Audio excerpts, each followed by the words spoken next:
Welcome back to the Sports News Analysis YouTube channel. My name is Mike. I'm continuing my 2013 NFL Draft team-by-team analysis, recaps, and final grades. This video is for the Seattle Seahawks. The Seahawks did not have a first-round pick in this draft after the Percy Harvin trade, in which they traded their first-round pick to the Minnesota Vikings. So the Seahawks' first pick was pick number 62, and they get with that pick Christine Michael, the running back from Texas A&M. Michael is the guy who was an absolute speed burner. Sort of fell in Kevin Sumlin's doghouse when he became the head coach at Texas A&M, but his skills on the field were undeniable. He was, in my mind, not only the best player, but definitely the best running back on the board at this time. And John Schneider was even quoted as saying that on their board, he was the top, if not the top player on their board at this time. And, you know, Schneider's truly a best player available drafter at this point because of how loaded that Seahawks roster is. And he gets a guy in Michael to be now the developmental backup guy behind Marshawn Lynch and Robert Turbin. And I think you'll see him fulfill some kind of role here, maybe to the later of the season coming up. Pick number 87, Jordan Hill, defensive tackle from Penn State. Again, he's a classic three-technique defensive tackle.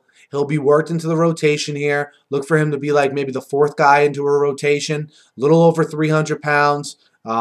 Productive player at Penn State. Again, a guy used to build depth on the defensive line because they like to, they like to definitely rotate guys in at that defensive tackle spot. So I think a good pickup, Jordan Hill. 123, pick number 123, Chris Harper, wide receiver from Kansas State. This is where I think they may have gotten true value here.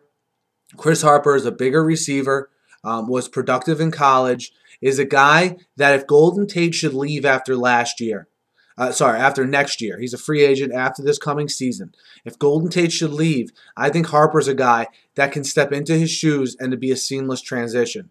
I'm not by any means knocking Golden Tate. I realize the value he brings to the team, but I don't think replacing someone like him, if someone overpays him, will be a tough thing to do now that you have Chris Harper in the fold.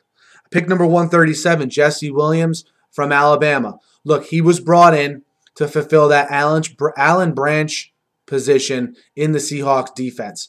He'll compete for snaps right away. He will at least be in the rotation at that spot vacated by Branch, who went on to become a member of the Buffalo Bills. I think this is I had Williams going a lot higher than this personally. I just think it was a fact that maybe people like me who cover the draft, who are not, NFL scouts, had him rated a little higher than the NFL scouts because, I didn't hear anyone saying that they thought he went too high in NFL circles. But I think it's a good pick. Jesse Williams, the defensive tackle, the Aussie from the University of Alabama. Pick 138, Tharold Simon, the cornerback from LSU. He made some news prior to the draft because he was arrested in his hometown a couple days prior to the draft. But as far as his on-the-field presence, he's another one of these 6'2", 200-pound corners, a big corner. He became the best cornerback on that LSU squad after Tyrann Mathieu was suspended for the season. He afforded himself very well in that LSU defense, teaming up with guys like Eric Reed in that secondary. And I think he's a guy that's probably going to play on the outside and add depth behind guys like Browner and Sherman. Pick 158, Luke Willson, the tight end out of Rice. Intriguing guy to me because for a couple of reasons. One, he was the backup to Vance McDonald at Rice. Vance McDonald, of course, going to the 49ers. He missed 6 games last year due to an injury. But his measurables are off the charts. He had a great combine.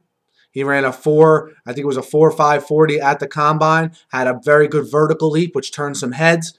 And, the Seahawks here are gambling on potential and what this guy has the potential to be. And I happen to agree with them here with the pick of Willson, that he could be a capable player that can contribute for them and be a very nice complement to the tight ends they currently have in place. Pick number 194, Spencer Ware, the running back from LSU.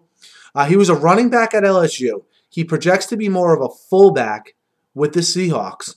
If you want to compare him to Michael Robinson, he has more. He's not as big as Robinson, but he has more of an ability to run the football and is a bigger threat to run the ball than Michael Robinson is. So maybe you see them use Spencer Ware in goal line type situations to give an added dimension. Line up in an offset eye, let's say, with Spencer Ware at the fullback spot and Marshawn Lynch, at his conventional tailback spot could, prevent some things to worry about for defenses. Pick 220, Ryan Seymour from Vanderbilt. He projects as a guard on the NFL level. But what I like about Seymour is he played all 5 positions on the line in college. He's a seasoned guy from that respect. Made over 30 starts in the SEC for Vanderbilt. And he'll compete right away for a backup guard position with the Seahawks. Pick 231, 241, and 242. Powell from Harding. A guy who converted to defensive end recently, a developmental prospect who had some success there with tackles for loss and sacks. Pick 241, Jared Smith from New Hampshire. This is an intriguing guy because much like they did with Ryan Sweezy last year, they're going to move him from defensive tackle to offensive guard. Tom Cable worked this guy out, thinks he has the capability to do it. So we'll see if he can develop like Sweezy did, who was a contributor for them late in the season.